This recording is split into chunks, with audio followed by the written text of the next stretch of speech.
Chapter 4 Pawps and the Big Mawmoo.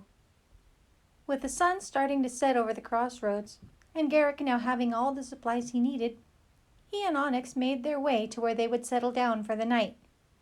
After stepping into the sleepy kettle and yard, Garrick grabbed the lamb jerky he brought from Shepherd's Bend from his pack. The place was busy, as always. Pawps and the Big Mawmoo not only had the respect of the regulars at the crossroads, their food and their service were also renowned to newcomers as well. It may be loud, there might be a wait, but that's how it was, and the patrons accepted it, and happily. Seeing no one at the lodging section of the inn, the mercenary and the mystic wolf made their way back to the kitchen, where a loud voice could be heard calling out demands. Garrick pushed open the swinging door, and an old man with a simple wooden staff looked up and opened his mouth to say something. Garrick flung the lamb jerky to the old man and then put a finger to his lips. After catching the package, the old man smiled and nodded. A young blonde-haired elf in a dress and apron looked at Garrick, but covered her mouth after almost speaking. "We are running out of bread. Go out and grab me some more, Pawps. Melita, tell the dwarves at the corner table that their food is on the way." "Oh, Elion be with me on this busy day!" exclaimed the cook. Garrick leaned against the wall next to the swinging kitchen door and folded his arms. "Still complaining, old woman?" A short old woman who had been looking in a cupboard turned around with a mix of shock and anger on her face. Then she saw the mercenary and grinned widely. "Oh, get over here, Garrick!" As Garrick walked over to the cook, Onyx trotted over to Pawps, who promptly started to scratch the mystic wolf's ears and began to look him over. "Bend down so the big Mawmoo can hug you." After a long, strong embrace, the short woman kissed Garrick's neck. "I have missed you. What brings you to the crossroads? Another job? Is Onyx fine?" "Good to see you, Garrick, but we are behind," added Melita with a wink, as she lifted a large plate of venison and potatoes. Then she kissed him on the lips. "I better see you later tonight." After a step toward the door, Melita stopped and looked back at Garrick. "I'm sure it's possible that you see other women elsewhere during your travels." Then the elven barmaid lightly tapped the mercenary's cheek with a free hand and grinned. "But here at the crossroads, you are mine." "I am sure a meeting can be arranged, as always, Melita," replied Garrick, returning the barmaid's smile with a slight bow. "Onyx is fine, Mawmoo," said Pawps. Then he opened the door behind him, and the mystic wolf ran out into a large grassy area, surrounded by about a dozen animal stalls. Only a few were empty, while the others were filled with horses, ponies, and hunting dogs. If you wanted a nice room, a fine meal, and your animals looked after when you arrived at the crossroads, this is where you came. "I can see business is good, Pawps," stated Garrick. "As good as this lamb jerky, assuming it came from Shepherd's Bend," prodded Pawps. Then he hugged Garrick with his free arm, while still holding on to his staff with the other. The staff he would have to use the rest of his life, due to a goblin-poisoned arrow he had acquired in his service to then King Almanor Brock, King Gideon Brock's father.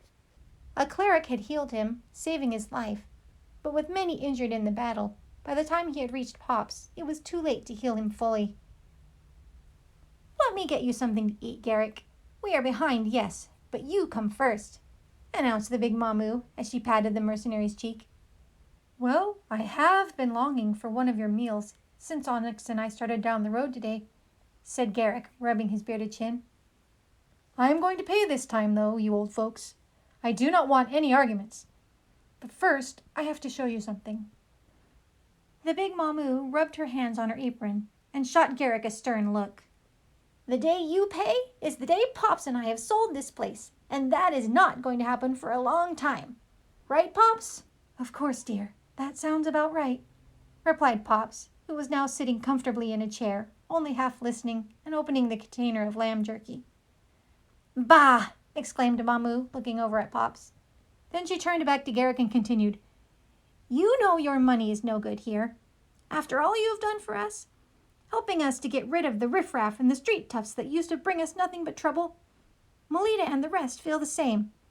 Our inn is safer now because of you and that mystic wolf of yours. Now, what do you have to show us?" Both Pawps and Mawmoo watched as Garrick opened his pack and pulled forth the ancient scroll. The legend of the King Priest's scepter sword. Do you believe it? Asked Garrick. Pawps and the big Mawmoo looked at Garrick, and then at each other. Suddenly, Mawmoo yelled, "Melita, you are in charge!" Then she took off her apron as Pawps stood up and started for the door. "Garrick, come to our room. I do not believe this is the place for the discussion we are about to have," replied the old man. After a short walk with the couple, Garrick came to the innkeeper's living quarters. The room was small and quaint, with a shelf full of books, a rustic log bed near a window, a chipped wooden table, and a door that opened up to the grassy area where Pawps looked after the animals. "Place the scroll on the table, Garrick," said the old man in an interested voice. The mercenary pulled the rolled parchment out and carefully flattened it as best he could against the table's weathered surface. Having traveled in King Elmenor's service as a knight for years before finally settling down at the crossroads, Pawps had seen and heard much all over Denaria. As for the big Mawmoo, her grandfather had been a cleric. "He could have been in the Brethren if he had not married her grandmother," she always said proudly. The god of creation was as big a part of the old woman's life as her work was. Outside of his mother, no one else Garrick knew revered the name of Elion more than Pawps and the big Mawmoo. "Why did you not go to the clerics here at the crossroads?" asked Mawmoo as she studied the ancient scroll. "Brayland, the brethren I received this from, told me to give it only to the high priest," said Garrick quietly. "The poor old cleric was surprised by bandits. Onyx and I took care of them, but the damage had already been done. Before he died, Brayland pleaded with me to deliver this scroll to the high priest in the holy city. I promised him I would. He said he found it in the catacombs." "The catacombs? You mean the catacombs of the temple ruins?" asked Pawps in a loud voice. Then he closed his eyes and breathed, centering himself after being caught off guard by the tale. "Yes, that is what I assumed," said the mercenary as he eyed Pawps. "He was coming from that direction. On a pilgrimage, no doubt."